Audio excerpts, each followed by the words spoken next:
You called me a burden on my 80th birthday in front of everyone, and then you pushed me. Do you know what it's like to be erased by the very son you raised? Chris didn't just try to sell my house. He filed for conservatorship, claimed I was senile, and smashed our wedding photo, yelling, "You did nothing for me."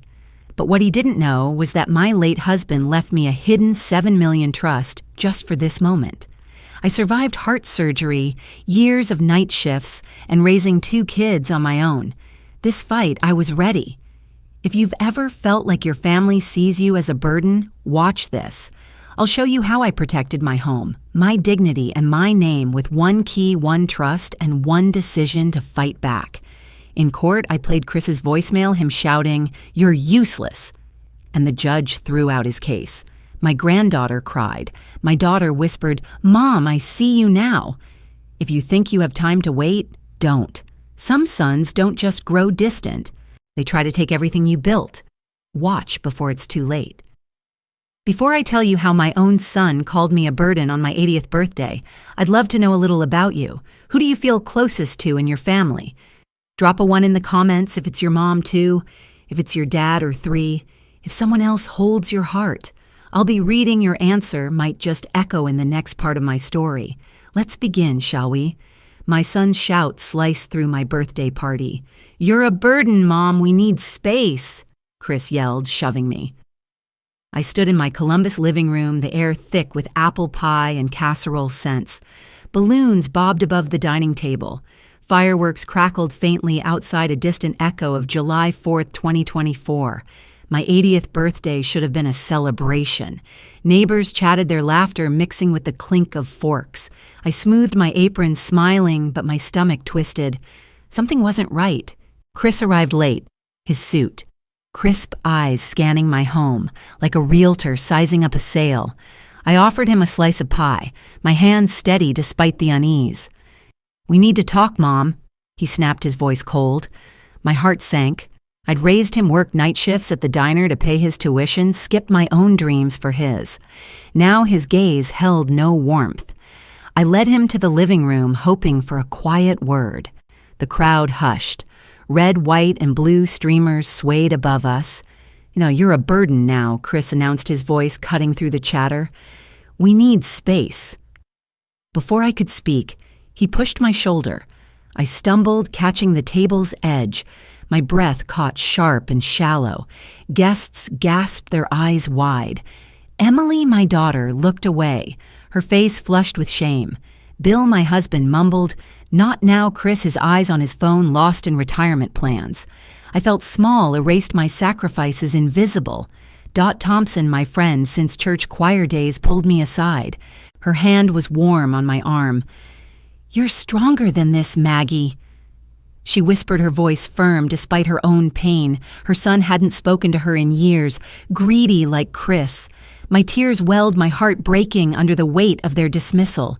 Ava, my granddaughter, rushed over, her teenage eyes, confused but loyal. "Grandma, you okay?" she asked, her voice soft. I nodded, forcing a smile. She'd spent weekends knitting with me, her laughter filling this house. Her hug steadied me, a flicker of hope. But Chris's words echoed burden. I'd given him everything: late nights, skipped vacations, a heart surgery I barely survived. For what? To be shoved aside in my own home. The party's noise felt distant, like a radio left on in another room. I slipped away to my bedroom, the hum of voices fading. Crickets chirped outside, a soft counterpoint to my racing thoughts. I clutched a framed photo of young Chris, his gap-toothed grin beaming from a park swing. My fingers traced the glass memories, flooding back his fevers I nursed, his college dreams I funded. I'd poured my life into him, into Emily, into this family. Now they saw me as a weight to shed. My chest ached, but something stirred a spark of defiance. I set the photo down my eyes, catching Bill's locked diary in my nightstand. It hadn't been opened since his death 5 years ago. Its leather cover felt heavy, whispering secrets I'd ignored too long. I opened it, my fingers trembling. A small key was taped inside the cover, glinting in the moonlight.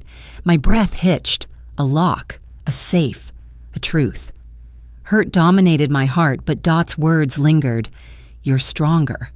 Maybe I was. The diary key glinted in my hand, cool against my skin. Did it unlock my future or Bill's secrets I didn't know yet? But I felt a shift, a refusal to be erased.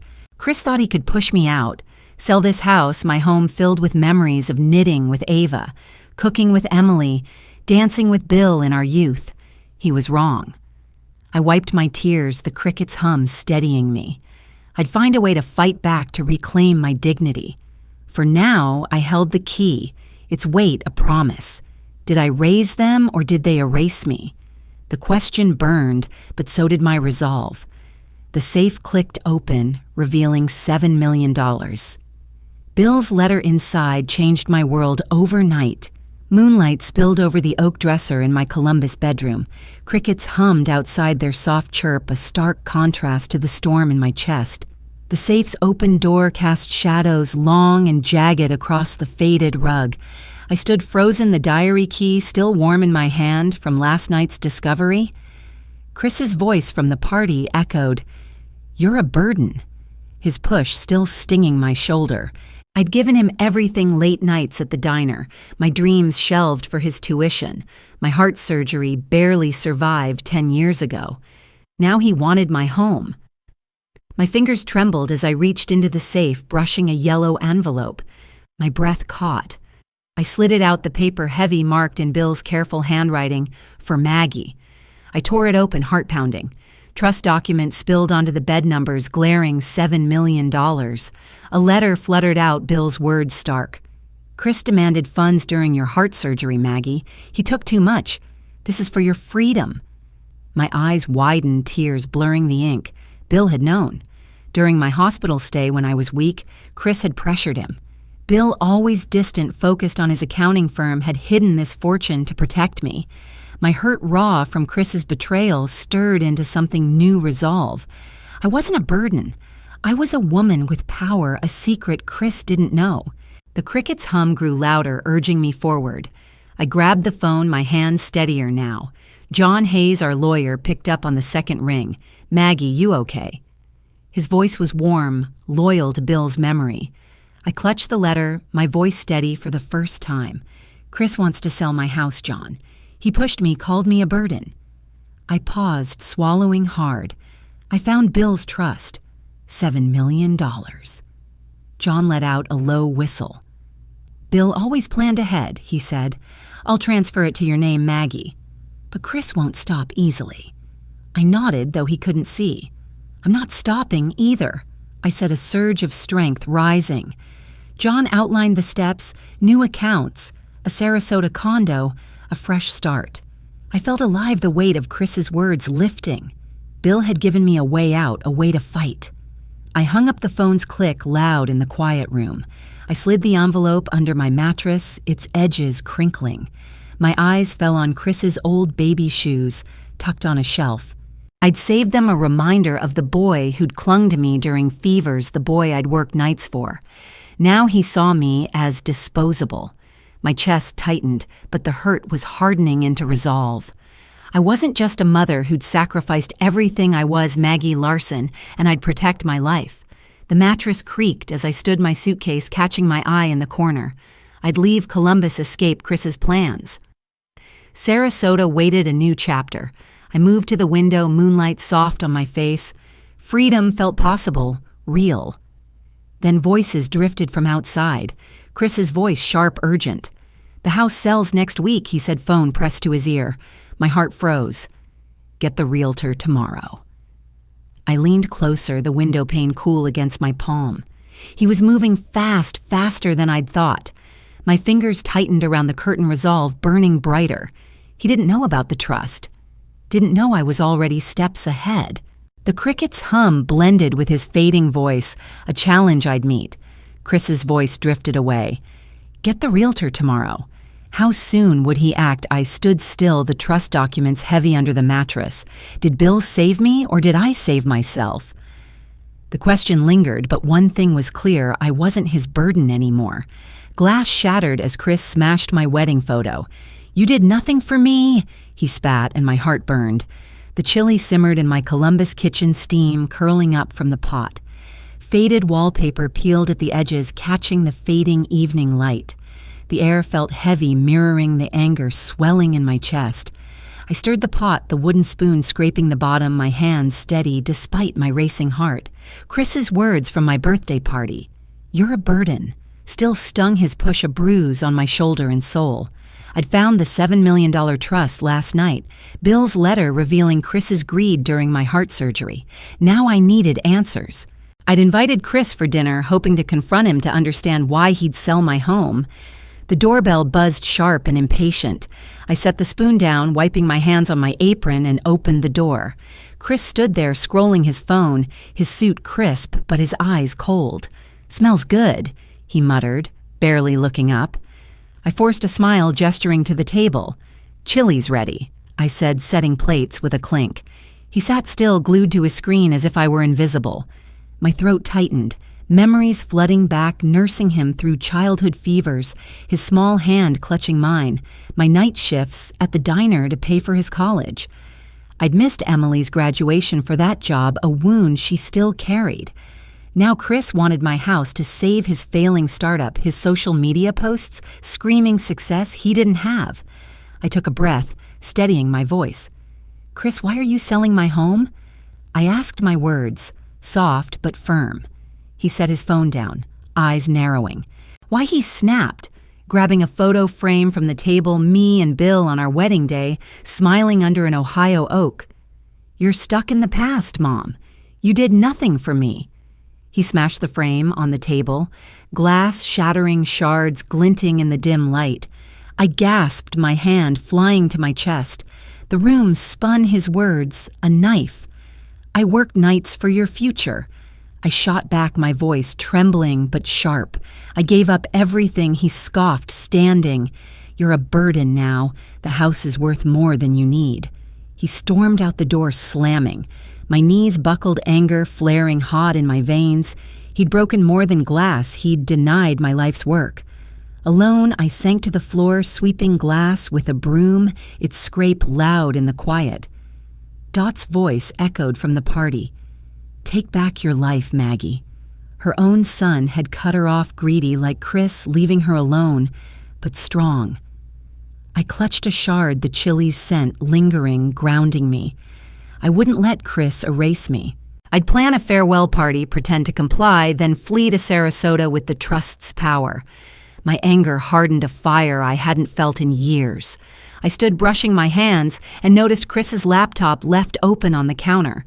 The screen glowed with an email from a realtor. "Your mother's house is listed.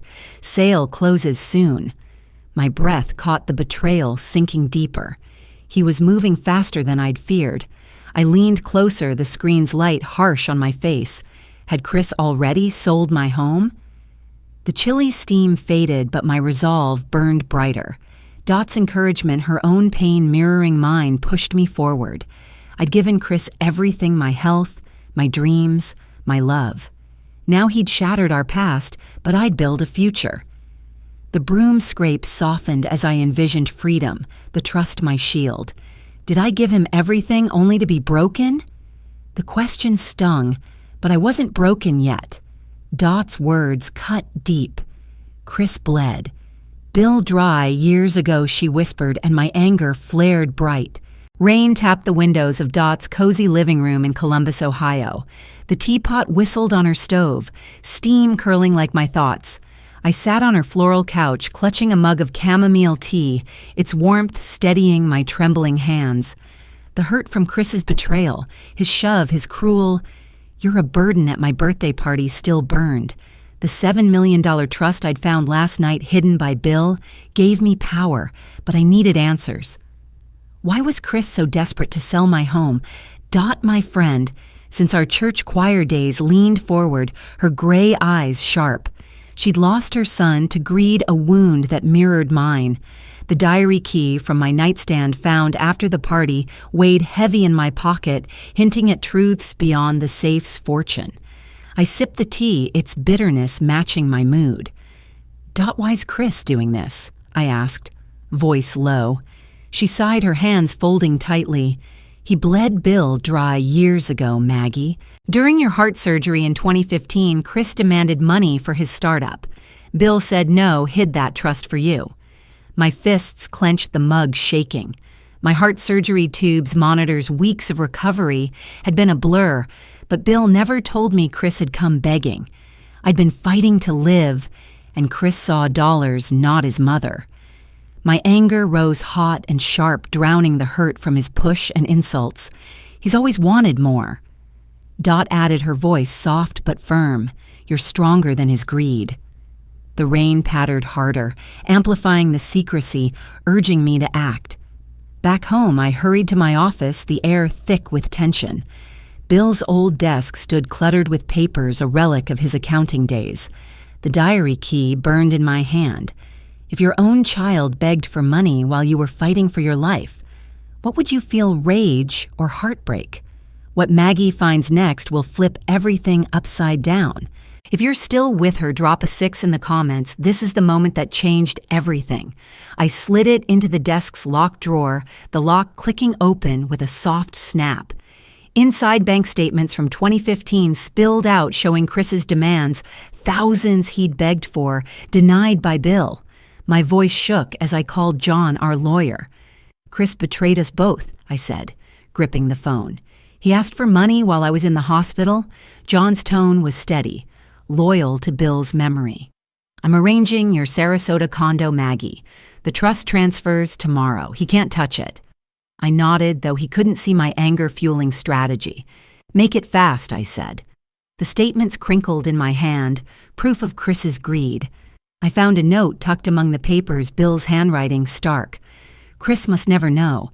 My breath caught the words, a jolt, a deeper secret. The trust was mine. But what else had Bill hidden? My heart pounded, the desk's creak fading as rain softened outside. Dot's encouragement echoed. You're not done, Maggie. I'd host a farewell party, pretend to comply with Chris's plans, then flee to Sarasota. I packed a suitcase, folding Ava's knitted scarf, a gift from our weekend sessions. I'd missed Emily's graduation for work, a regret that kept her distant, but Ava's love kept me grounded. My anger wasn't just for Chris, it was for me, for letting them erase my sacrifices. I'd reclaim my life. As I zipped the suitcase, my phone buzzed, a voicemail flashing. A realtor's voice chirped, Chris wants the house listed tomorrow. My chest tightened. The sale was already underway. The rain's patter grew faint, but my resolve burned. Dot's pain, her son's greed mirroring Chris's, pushed me forward. I wasn't just a mother who'd worked nights, survived surgery, and lost Bill. I was Maggie Larson, and I'd fight. The voicemail ended, the silence heavy. Did Bill hide this to protect me or to spare me pain? The question lingered, but I had my answer. I'd escape, and Chris would never know. I smiled at guests, my suitcase hidden upstairs. Chris thought he'd won, but I was already slipping away. The dining table in my Columbus home groaned under potluck casseroles and cornbread, their savory scents filling the air. A happy birthday banner swayed above leftover from my 80th, though this was a farewell party. Neighbors laughed, their voices mingling with the clink of dishes. I adjusted my apron, my smile tight, masking the fire in my chest.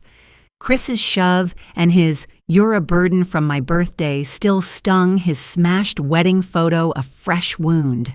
The $7 million trust found in Bill's safe. With his note, Chris took too much burned in my mind, as did the realtor's voicemail about selling my home. I was done being erased. Tonight, I'd play the compliant mother, then flee to Sarasota.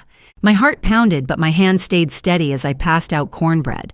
Chris strutted in his suit, pressed smirking like he'd already sold the house to save his failing startup. Nice party, Mom, he said, his tone smug, assuming I'd agreed to assisted living. I nodded, my smile a mask. Emily stood by the buffet, her eyes darting away, guilt etched in her frown. She'd resented me since I missed her college graduation for work, a sacrifice for Chris's tuition she didn't understand. Bill lingered near the window, muttering about golf, lost in retirement, as always. Dot caught my eye, her gray hair catching the light. She winked, knowing my plan. She'd lost her son to greed, just like I was losing Chris. Ava, my granddaughter, rushed over her ponytail, bouncing. "I'll call you Grandma," she whispered, hugging me tight. Our knitting sessions, her laughter over my stories, kept me grounded. I squeezed her back, my resolve firm. Upstairs, I slipped away, the party's hum fading. My bedroom was quiet, the oak dresser glowing under a single lamp. I checked my suitcase packed with Ava's scarf and Bill's watch. My fingers brushed a small recorder in Bill's desk labeled Chris 2015. I pressed play, my breath catching. Chris's voice crackled, demanding money for his startup. Bill's voice sharp, "Not while Maggie's in surgery." The recording shook me. Chris's greed during my heart surgery, the lie he'd buried. My anger flared hot and fierce. I grabbed a pen, writing a note for Chris. "You erased me." I tucked it in an envelope, my hand steady. Dot appeared at the door, nodding. "You're doing right, Maggie," she said, her voice conspiratorial. I smiled, the recorder heavy in my pocket. I'd leave tonight, my secret safe. The airport in Sarasota hummed warm air, wrapping around me as I stepped off the plane. Palm trees swayed outside, their rustle, a promise of freedom. My heart pounded, but not with fear, with power. I clutched the recorder, its weight grounding me. The condo's key felt cool in my hand as I unlocked the door, the space small but mine. I exhaled, sinking onto the couch, palm trees, whispering through the open window. I'd done it, escaped Chris's grasp, the trust my shield. The plane's hum faded in my mind, replaced by the rustle of leaves. I was no longer the mother who'd worked nights, missed Emily's milestones, or survived surgery for them. I was Maggie free. My new phone pinged the screen, glowing with Emily's text, "Mom." I was wrong. "Can I visit?" My heart skipped. Did she mean it, or would she betray my location? The recorder sat on the table, Chris's voice trapped inside. The diary keys safe had revealed Bill's note, hinting at a family lie Chris buried, and now this recording confirmed it. I'd run, but was it from them or toward myself? The question hung heavy, but I felt alive, ready for whatever came next. Chris's letter burned in my hands. "Return, or I'll prove you're incompetent." It threatened, but I wasn't backing down. Sunlight streamed through my Sarasota condo's window, carrying the sweet scent of peaches from the farmer's market down the street. I stood in my new kitchen, small but mine, unpacking a bag of fruit I'd bought that morning. The palm trees outside rustled softly, a world away from Columbus and Chris's betrayal, his shove, his "you're a burden" at my birthday, the smashed wedding photo, the realtor's voicemail plotting to sell my home. The $7 million trust hidden by Bill had given me this escape, and the 2015 recording I'd found, Chris demanding money during my heart surgery, still echoed in my mind, a family lie he'd buried. My anger churned, but Sarasota felt like a fresh start. I sliced a peach, its juice dripping, and headed to Bella's Cafe, needing a friend. The cafe buzzed with soft jazz coffee grinders humming as patrons chatted. Belle Nguyen. Her dark hair tied back, smiled from behind the counter. "Maggie, your usual," she asked, pouring coffee. I nodded, settling at a corner table, the mug's warmth steadying me. Bella sat across, her eyes kind. "You look settled," she said. I sighed, the recording's weight heavy in my purse. "Trying to be," I replied. She leaned in, sharing her story, leaving a controlling family in Miami, rebuilding alone. "You're not alone, Maggie," she said, her voice firm. "You're stronger than they know." Her words, like dots back in Columbus, sparked resolve. I'd left Chris's greed behind, but his lies lingered. The jazz notes lifted, mirroring the fire in my chest. Back at my condo, I checked the mailbox, my heart skipping at a crisp envelope with Chris's handwriting. I tore it open, my fingers stiff. "Return in 30 days or I'll prove you're incompetent." It read his words, cold and titled. My phone buzzed, a text from Chris flashing, "You can't hide forever." My breath caught anger surging. He thought he could drag me back, strip my freedom. I dialed John Hayes, my lawyer, the phone's ring sharp in the quiet. John Chris sent a conservatorship letter, I said, voice steady despite my pulse. John, ever loyal to Bill's memory, replied, "The trust's in your name, Maggie. It's untouchable. Document your Independence bank accounts, condo lease." I nodded, gripping the letter. "He won't win," I said, resolve hardening. John's calm assurance felt like armor. I returned to Bella's cafe, jazz still playing its rhythm, soothing. I slid into my usual seat, the letter crumpled in my hand. Bella noticed her brow furrowing. "Bad news?" she asked. I showed her the letter, my voice low. "Chris thinks he can control me." Bella's eyes flashed. "He can't break you, Maggie," she said, her tone fierce. I thought of Emily's text from last night, "Mom, I was wrong. Can I visit?" and hesitated. Could I trust her, or would she lead Chris to me? Bella squeezed my hand. "You've built a life here. Fight for it." The jazz swelled, lifting my spirit. I wasn't the mother who'd worked nights, missed Emily's graduation, survived surgery for them. I was Maggie resolute, ready to fight. The palm trees rustled outside, a reminder of my new roots. My phone buzzed again, Ava's name on the screen. Her text read, "Dad's hiding something big." My heart skipped. What secret did Ava know the recordings lie? Chris's demands during my surgery loomed, but Ava's words hinted at more. Bella's encouragement, her own escape from control, echoed my journey. Emily's guilt tied to my missed graduation tugged at me, but Chris's greed fueled my fire. Can I build a life Chris can't touch? The question pulsed, but my resolve was clear. I'd fight, and Sarasota was mine. Chris pounded my condo door, his fist shattering my keepsake vase. "You're useless, Mom," he roared, but I stood tall. Morning sun glinted off the palm trees outside my Sarasota condo, their fronds swaying in a gentle breeze. I sat at my small kitchen table, sipping coffee, the mug's warmth grounding me. Chris's letter from yesterday returned, or I'll prove you're incompetent, still burned in my mind, his text taunting, "You can't hide forever." His birthday party shoved his smashed wedding photo, his greed during my 2015 heart surgery. They fueled my anger. But Emily's text from the airport, "Mom, I was wrong," hinted at remorse, a flicker of hope. I'd escaped Columbus with the 7 million trust my secret weapon, and now I was building a life Chris couldn't touch. A loud bang jolted me, the hallway echoing with Chris's voice. "Open the door, Mom," he shouted. My heart raced, but I was ready. I peered through the peephole, seeing Chris, his face twisted with fury. The chain lock held firm as I cracked the door. "You're useless, Mom. Come back," he bellowed, grabbing a ceramic vase from my hall table, a gift from Bill, painted with Ohio wildflowers. He smashed its shards, scattering across the tile with a sharp crack. My breath caught anger surging. "I'm not your pawn," I snapped, my voice steady despite the sting. Vic Carter, my security consultant, stood in the hallway, his camera recording a silent ally. Chris's eyes darted to it, but he stormed off, the door's slam ringing in my ears. I sank against the wall, shards crunching under my shoes. His startup debts, his need to look successful, had turned him cruel, but I wouldn't break. I walked to Bella's cafe, the morning air-warm palm trees, whispering. Inside, soft jazz played mugs, clinking as Bella poured coffee. She noticed my shaken look. "What happened, Maggie?" she asked, sliding into the seat across from me. I told her about Chris, the vase, his threat. Bella's eyes softened, her own story spilling out, leaving a controlling family in Miami starting over. "Don't let him win," she urged, her voice fierce. My phone rang, Emily's name flashing. "Mom, I'm so sorry," she said, her voice thick with tears.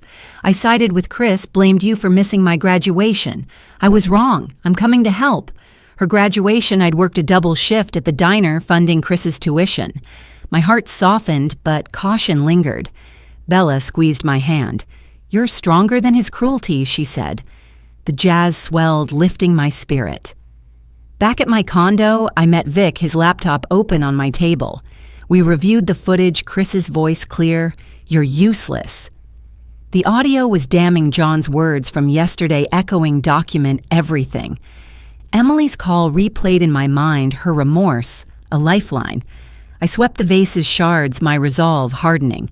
I wasn't just the mother who'd worked nights, missed milestones, survived surgery. I was Maggie Larson, and I'd fight. As I tossed the shards, a letter slipped under my door. Ava's handwriting, bold, Dad lied about a loan. My pulse quickened. My granddaughter, loyal through our knitting sessions, knew something. The letter trembled in my hands, a new secret tied to the trust. What loan did Chris hide Emily's apology? Bella's strength and Ava's loyalty fueled me. Can I forgive Emily without breaking again? I stood tall, ready for the fight ahead. Bill's voice cracked on the phone. I failed you, Maggie, but I'm here now, he said, and my heart steadied. Papers littered my wooden table in my Sarasota condo, the morning sun filtering through the blinds. Palm trees swayed outside their rustle, a quiet backdrop to the storm in my mind.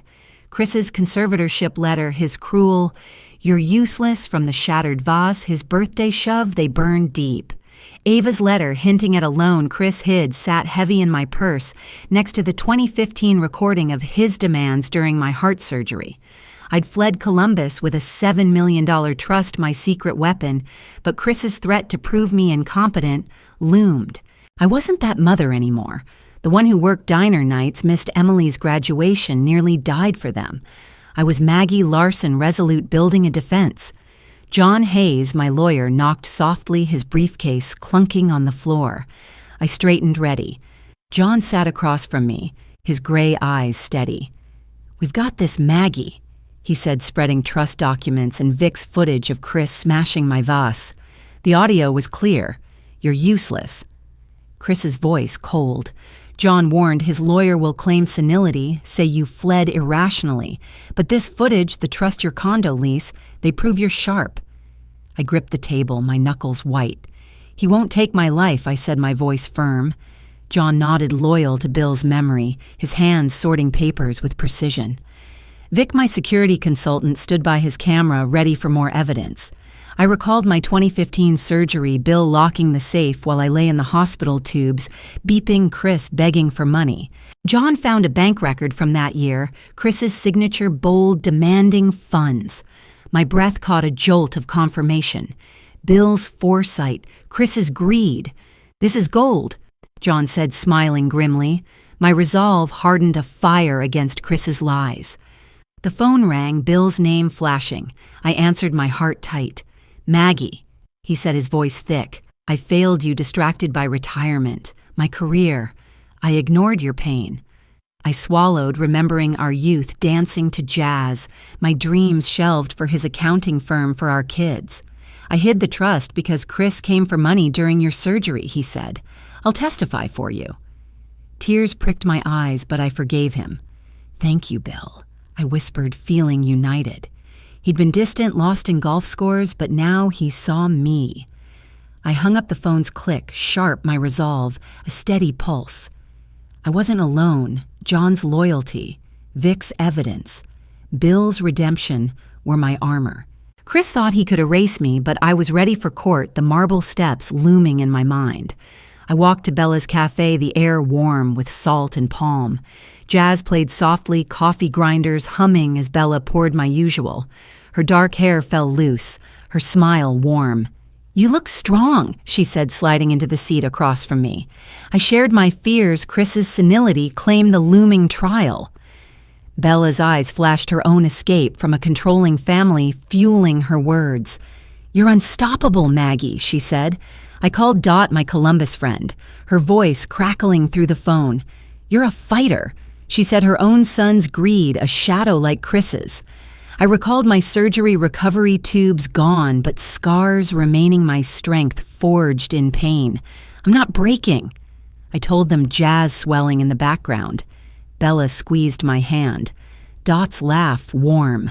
My resolve burned brighter, the courthouse's cold marble vivid in my thoughts.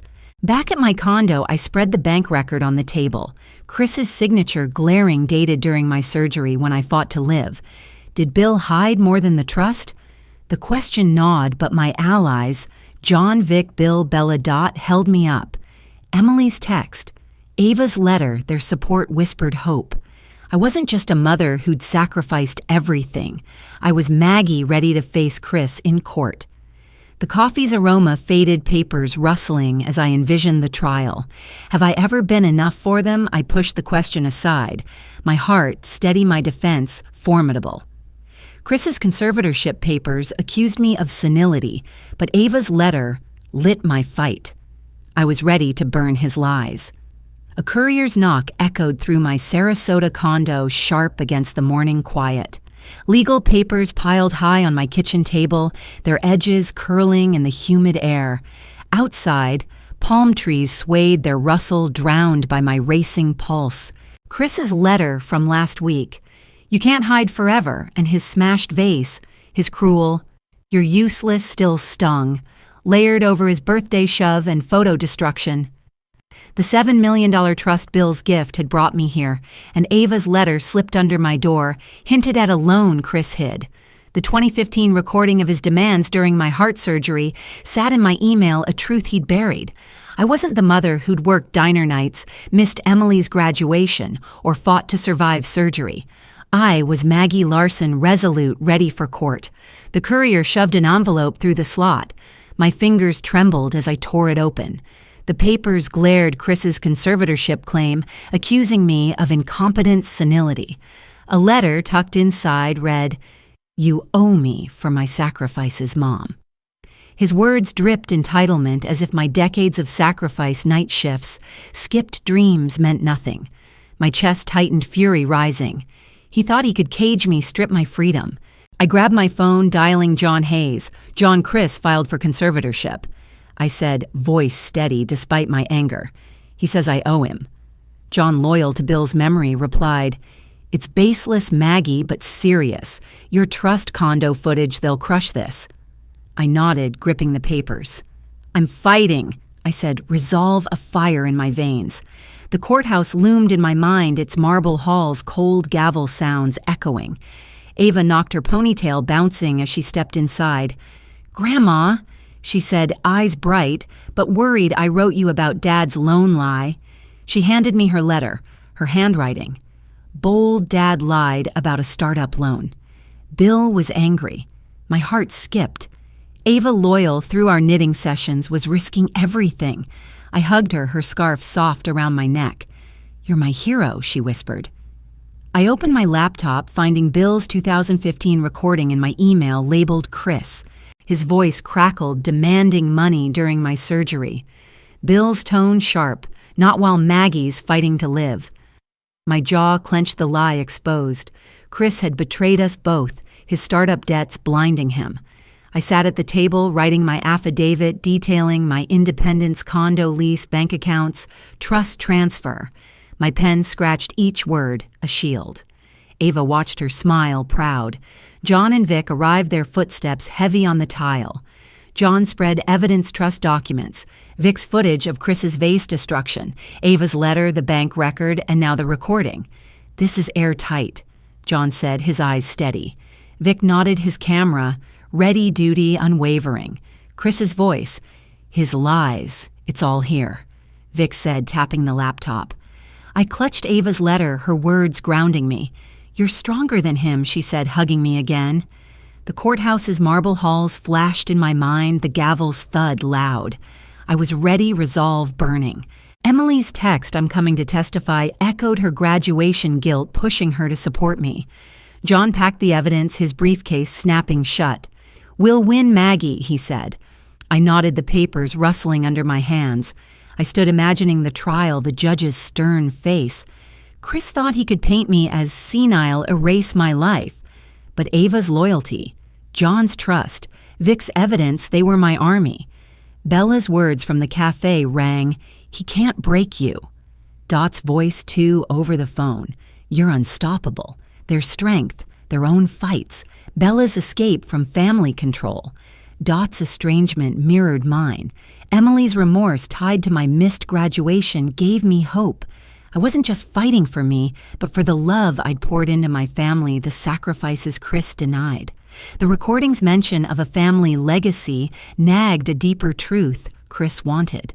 What legacy did Bill protect? My resolve held the courthouse waiting. Does Ava's truth free me or bind me to the past? I pushed the question aside, ready to face Chris's lies. The gavel thudded, silencing the courtroom. My voice rang out. Chris tried to erase me, and the truth took over. Marble floors gleamed under fluorescent lights in the Sarasota courthouse, the air thick with tension. Spectators whispered their murmurs, blending with the creak of wooden chairs. I sat at the plaintiff's table, my hands gripping my purse, Bill's letter inside mentioning a family legacy, Chris's accusations, his birthday, shove his "you're useless" over the smashed vase, his entitled letter claiming I owed him burned in my memory. The $7 million trust, Ava's letter about his loan, lie the 2015 recording, they were my weapons.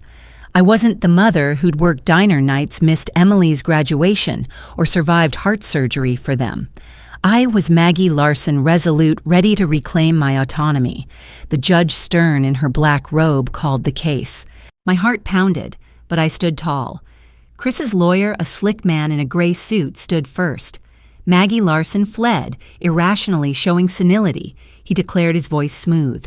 Spectators leaned forward, eyes on me. John Hayes. My lawyer rose, his gray eyes steady. Maggie's actions prove her competence. He countered, laying out trust documents, my condo lease, and Vic's footage of Chris smashing my vase, his voice snarling, "You're useless." The courtroom stirred, whispers rising. I gripped my purse tighter, Bill's letter a quiet anchor. John's loyalty to Bill's memory, Vic's steady duty, they held me up. Chris sat across the room, his jaw tight, his startup debts driving his lies. I stared ahead, resolute, the gavel's echo heavy with justice. I took the stand, my hands steady despite my racing pulse. Chris pushed me at my birthday, called me a burden, I said, voice clear. He lied about a loan during my 2015 heart surgery. I played Bill's recording. Chris's voice crackling, I need that money. Dad Bill's reply was sharp, not while Maggie's fighting to live spectators gasped, heads turning. Chris squirmed, his face pale. I saw Ava in the back, her eyes proud, her knitted scarf around my neck, a reminder of our bond. Emily sat beside her, nodding her guilt over my missed graduation, pushing her to support me. Bill, his face lined with regret, waited to testify. I stepped down, my resolve, afire the courtroom's air electric. Bill took the stand, his voice low. I hid the trust to protect Maggie. He said, eyes on me. Chris demanded money during her surgery. I ignored her pain, focused on my career, but I see her now. Emily followed, her voice thick. Mom worked nights, missed my graduation for Chris's tuition. She's not senile, she's strong. Their words warmed me, healing old wounds. The judge's pen scratched her face, unreadable. John submitted Ava's letter and the bank record tying Chris's lies together. The judge ruled, her voice firm. The petition is denied. No evidence of incompetence. Further harassment is barred. I exhaled, liberated, the gavel's thud, a release. Chris stood, head bowed, defeated. The judge added, the trust protects Mrs. Larson's legacy. My breath caught legacy. I stepped outside, sunlight warm on my face, the gavel's echo fading to courtroom murmurs. Bill, Emily, and Ava hugged me, their arms a new strength. The judge's legacy comment lingered. What final truth did Bill leave me? I wasn't just a mother who'd sacrificed everything. I was Maggie free. Did I win my life back or find it for the first time? The question burned, but my heart soared, the courthouse steps behind me. I held Chris's favorite family photo over the fire pit. As flames curled, I shed his lies forever. Evening air wrapped around Bella's Sarasota cafe, the fire pit outside crackling with embers rising into the dusk. Soft jazz drifted from inside, blending with laughter from a small crowd. I stood by the pit, the warmth kissing my face, the photo in my hands heavy with memory, a snapshot of Chris, Emily, Bill, and me smiling at a 4th of July picnic years ago. Chris had cherished it, framing it proudly, but his betrayals, his shove, the smashed vase, his "you're useless" and senility claim, tainted it. The $7 million trust Bill's letter, calling it my legacy, had set me free. I wasn't the mother who'd worked diner nights, missed Emily's graduation, or fought through heart surgery. I was Maggie Larson, liberated, ready to redefine family. The courthouse victory yesterday proved it. Chris was defeated, his control gone. Inside the cafe, Bella poured coffee, her smile warm as she waved me over. Emily, Bill, and Ava sat at a round table, their faces glowing in the firelight. "Maggie, you're shining," Bella said, her voice rich with pride. She'd left a controlling family in Miami, her strength mirroring mine. I held up the photo, my hand steady. "I'm free," I said, stepping to the pit. The crowd hushed, jazz notes softening. I tossed the photo into the flames, its edges curling, Chris's smile turning to ash. Embers sparked upward and the guests clapped their cheers, a wave of support. Emily's eyes glistened. Bill nodded and Ava grinned, her ponytail bouncing. I exhaled the weight of Chris's lies, lifting liberation washing over me like the warm Florida air. We sat by the fire, the crackle steady. Emily leaned forward, her voice soft. "I misjudged you, Mom," she said. "I blamed you for missing my graduation, but you were working for Chris's tuition. I'm so sorry." Her guilt raw since my escape melted into joy. I squeezed her hand, forgiving her. Bill cleared his throat, his lined face soft.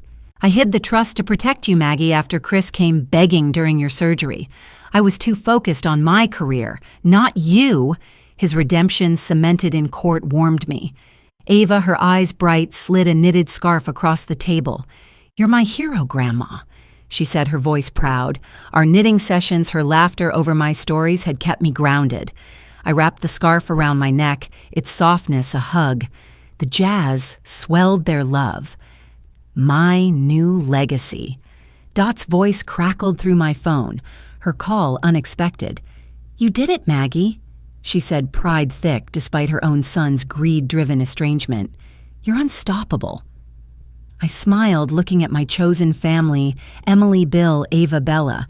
I was no longer erased, no longer the mother who'd sacrificed everything for nothing. Bella handed me a small key, her eyes twinkling.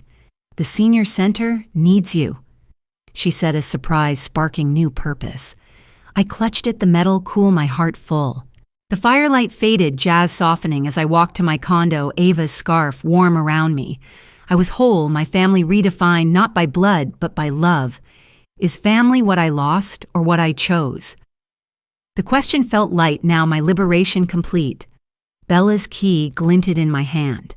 "The senior center needs you," she'd said. Would I lead a new chapter? I stepped into my condo, the night quiet, my heart at peace. My condo's walls held Ava's scarf, Emily's photo, Bella's smile. This was my legacy, built by choice.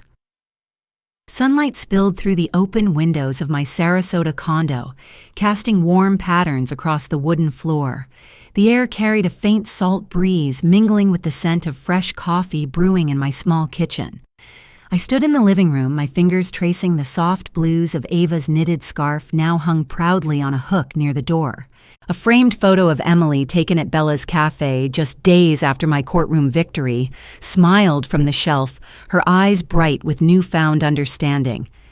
Bill's old watch, its steady tick. A quiet rhythm sat beside my parents' faded wedding picture, their faces beaming under a 1940s Ohio oak. The $7 million trust Bill's legacy, as he called it in his letter, had given me freedom, a shield against Chris's betrayals, his shove at my birthday, the smashed vase, his cruel, "you're useless," and his attempt to declare me senile. I'd burned his cherished family photo in Bella's fire pit, severing his hold. I wasn't the mother who'd worked diner nights, missed Emily's graduation for Chris's tuition, or barely survived heart surgery. I was Maggie Larson, liberated, at peace, my home, a reflection of a life reclaimed. I smoothed my blouse, the cotton cool against my skin, and glanced at the clock. The senior center's knitting class started soon, my first as a volunteer teacher. I grabbed my bag, Ava's scarf brushing my arm, and stepped outside. The palm trees swayed their fronds, whispering in the warm Florida air. The street hummed with life, neighbors waved, a dog barked, and the distant farmer's market promised peach-scented stalls. I walked the short distance to the center, its glass doors gleaming, laughter spilling out. Inside, tables were scattered with yarn needles clicking like a chorus. Bella was already there, her dark hair tied back, setting out skeins of wool. "Maggie, you're glowing," she said, her grin wide. She'd left a controlling family in Miami years ago, her strength a mirror to mine. "Ready to lead?" she asked, handing me a pair of needles. I nodded, my heart light. This was my place now, not Chris's shadow. The class filled with retirees, their chatter warm and familiar. I stood at the front demonstrating a simple stitch, my fingers steady. Knit 2, purl 2. I said, my voice clear. The rhythm felt like home, like the weekends I'd spent teaching Ava, her laughter filling my old Columbus house. A woman named Clara, her silver hair pinned up, smiled. "You make it look easy, Maggie," she said. I laughed, the sound free. My phone pinged mid-lesson, Ava's name flashing. "Visiting this weekend, Grandma can't wait to knit," her text read. My heart swelled. Ava's loyalty, her scarf a gift from our shared moments, anchored me. I glanced at Bella, who winked her own journey of independence, echoing mine. The needles clicked the room alive with purpose. I wasn't just teaching stitches, I was weaving a new life. Emily arrived as the class ended, her arms open. "Mom, you're amazing," she said, hugging me tightly. Her voice was thick, her eyes bright. "I see you now, Mom. I was wrong to blame you for missing my graduation." That day, 20 years ago, I'd worked a double shift at the diner funding Chris's college, while Emily stood alone in her cap and gown. Her guilt had kept us distant, but the courtroom had changed her. She'd testified, her words fierce, defending my strength. I squeezed her hand, forgiving her fully. "We're here now," I said, my smile soft. Bella joined us, offering coffee from a thermos, its aroma rich. "You've built something special, Maggie," she said. The center's laughter faded as we stepped outside, the sun warm on our faces. Emily's presence, Ava's text, they were my family, chosen not forced. We walked to the farmer's market, the air buzzing with chatter. Stalls overflowed with peaches, their sweet scent pulling me in. I bought a bag, their fuzz soft in my hands, and paused by a flower stand, roses blooming red. I thought of Bill, his call after the trial, his voice proud. "You're unstoppable, Maggie."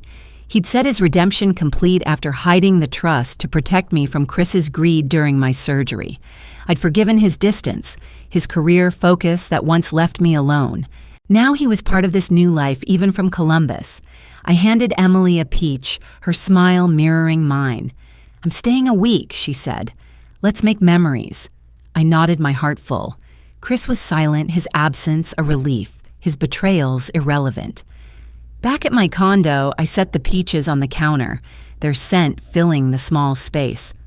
I hung Emily's photo next to Ava's scarf, Bill's watch ticking softly nearby. This wasn't just a home, it was my legacy built from love, not obligation. I sat on the couch, the salt breeze drifting in, and reflected on my journey. Chris's shove, his smashed vase, his lies about a loan they'd pushed me to fight. The trust, Ava's loyalty, Emily's remorse, Bella's friendship, Bill's redemption, they'd given me wings. I wasn't the mother who'd sacrificed everything for nothing. I was Maggie at peace, my family redefined. Did I reclaim my place or create a better one? The question felt light. The answer, clear in the life I'd built. As I sipped coffee, my phone buzzed again, an unknown number flashing. A message read, "Maggie, we need to talk about the trust." My pulse quickened. Who was this, and what did they know? The unknown text glowed on my phone. "Maggie, we need to talk about the trust." My pulse quickened, a new shadow stirring. Morning light danced across my Sarasota condo, the air carrying the faint hum of the ocean. I sat at my kitchen table, a peach from yesterday's farmer's market, half-eaten, its juice sticky on my fingers. Ava's knitted scarf hung by the door. Emily's photo smiled from the shelf, and Bill's watch ticked softly, a reminder of the $7 million trust, his legacy, that freed me from Chris's betrayals, his shove, his smashed vase, his "you're useless" and senility claim. I'd burned his photo, won in court, and built a new family with Emily, Ava, and Bella. I was Maggie Larson, liberated at peace. But that text from an unknown number shook me. Who knew about the trust? I sipped my coffee, its bitterness sharp, and stared at the screen. The condo's quiet, amplifying my unease. I walked to Bella's cafe, needing her warmth. The morning air was warm, palm trees rustling as joggers passed. Inside, jazz played softly, coffee grinders humming. Bella, her hair loose, poured my usual. "You look spooked, Maggie," she said, her eyes narrowing. I showed her the text, my voice low. Someone knows about the trust. Bella frowned, her own escape from a controlling family making her wary. Could it be Chris? She asked. I shook my head. He's silent since court. My mind raced. Chris's lone lie exposed by Ava still stung. Had he found a new way to reach me? Bella squeezed my hand. You're stronger than any threat, she said, her voice firm. The jazz swelled, but my heart pounded the text a crack in my peace. Back at the condo, I called John Hayes, my lawyer. The phone's ring was sharp, cutting the silence. John, I got a text about the trust, I said, reading it aloud. John's voice was calm, steady. No one should know, Maggie. The trust's locked tight.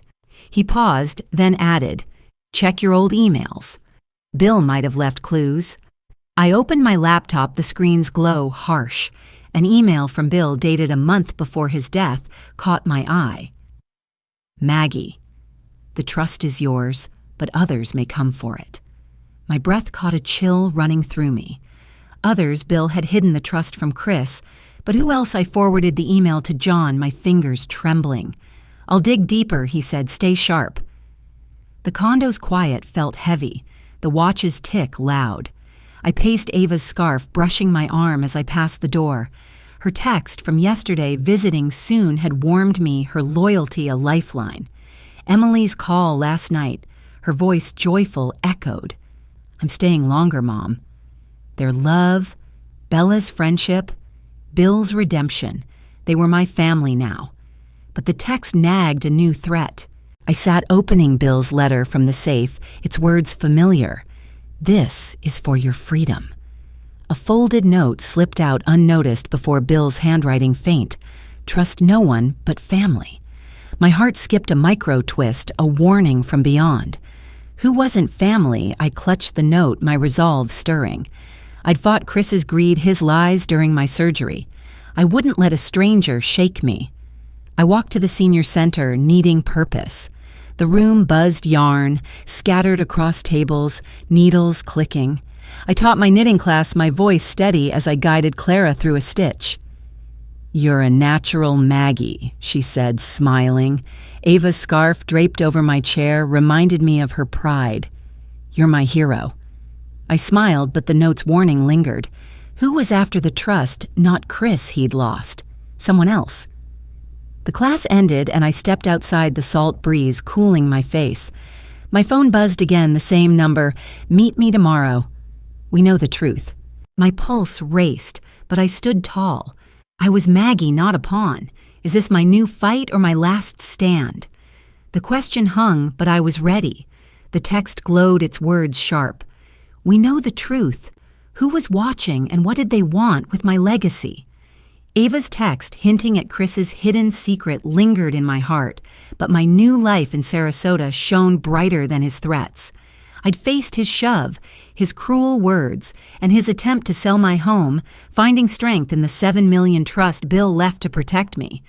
Family isn't just blood, it's the love we choose, like Bella's friendship, Emily's remorse, and Ava's loyalty woven together like a Sunday potluck in my Columbus days.